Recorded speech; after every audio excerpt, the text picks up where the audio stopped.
program was recorded. The CBS Friday night movies will return next Friday with The Four Musketeers, a television premiere. Monday, Bill Bixby stars in the exciting world television premiere, The Return of the Incredible Hulk. Scientist David Banner discovered the secret to superhuman strength. Now he struggles to control the demon within him. An all-new adventure. What in the name of God? A modern-day Beauty and the Beast. The Return of the Incredible Hulk. Monday at 8, 7 Central and Mountain. Everybody is dead. Dr. Lapp, Janice, Ray, Harold. Robert Redford. In the next 3 days, everyone he trusts will try to kill him. In 3 Days of the Condor. The CBS Sunday night movie at 9, 8 Central and Mountain. Sunday on CBS. The United Nations condemns Israel for its occupation of Arab lands, while thousands of farmers descend on President Carter's hometown in support of the farm strike. The Omaha City Council will apparently start from scratch on a new landmarks proposal. Bob Bruce will have some post-game comments following the Huskers' loss to Oklahoma, while the Creighton University Blue Jays open their season tonight at Civic Auditorium. Those stories and more next on Action News 6. Now there's no reason you can't see what's new today in a Chevrolet, and Floyd Hughes can put you behind the wheel and keep your budget in line too. It's called 54-month financing, and Floyd Hughes Chevrolet is the first metro area dealership to make it available. Put it together with our famous low overhead deals, and you'll be driving a new Chevrolet from Floyd Hughes Chevrolet, 153 West Broadway in Council Bluffs.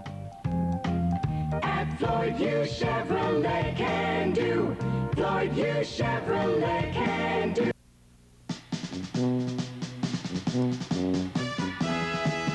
Coca-Cola's life, it's got the taste and the feeling you like. Coca-Cola, got the sun shining down on your parade.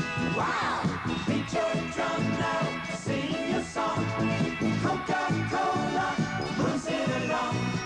Coca-Cola's life, everybody wants a little like Coca-Cola.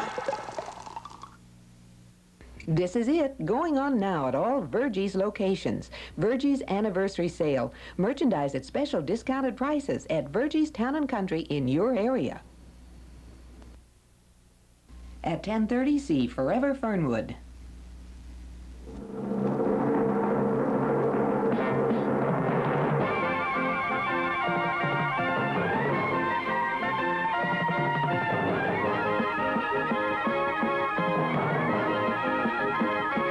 Reporting from Mid-America's leading news station, here's the Channel 6 Action News Team.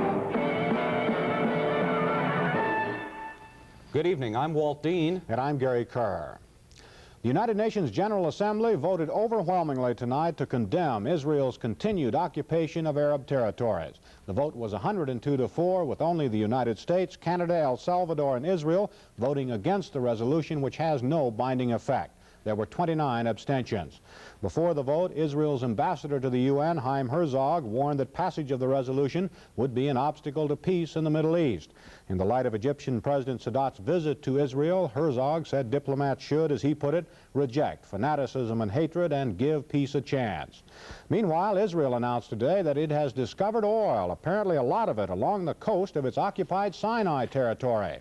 The discovery is in waters formerly controlled by Egypt, an embarrassing situation for the Israelis following the Egyptian president's recent peace mission to Jerusalem.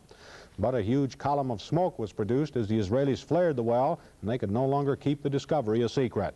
This appears to be the first big oil find in Israel's 29-year history, 2,500 barrels a day from this first well, with prospects for much more in the surrounding area. The Rhodesian Popular Front, a militant organization that's been waging a 5-year guerrilla war against the white-ruled government of Prime Minister Ian Smith, today rejected Smith's latest peace plan. A spokesman for the Popular Front said there is no substance of truth in the proposal and that Smith is trying to deceive the people of Rhodesia by telling them he'll give the blacks majority rule by letting them vote in national elections. But outside the Popular Front, the plan is seen differently, as Robin Wright reports. Both blacks and whites cautiously welcome the news that Rhodesia's white minority government will open negotiations with 3 black leaders on an internal settlement. Blacks are pleased since it is the first time Prime Minister Ian Smith has agreed to one man, one vote. Whites appear satisfied because all three blacks are moderates, claiming to want to ensure a place for whites in a majority-rule government. The Rhodesia Herald today labeled the move a dramatic start. But it also could mean the end of the Anglo-American plan to solve Rhodesia's 12-year-old constitutional crisis and 5-year-old war. Smith's announcement startled the world.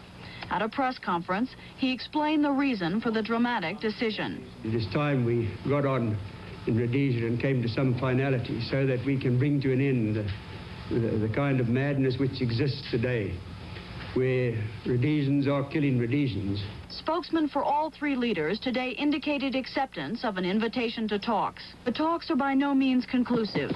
Troops are still being trained in the field while the next move is organized. Despite the outright rejection of the Smith proposal by more militant nationalist leaders and the skepticism of British and American officials, the move reflects a hopeful turn. Robin Wright, CBS News, Johannesburg.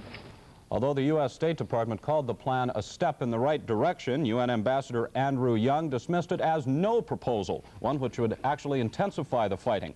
And David Owen, the British Foreign Secretary who Young has been working with to achieve a peaceful solution in Rhodesia, said he wouldn't call the Smith plan any kind of a major breakthrough.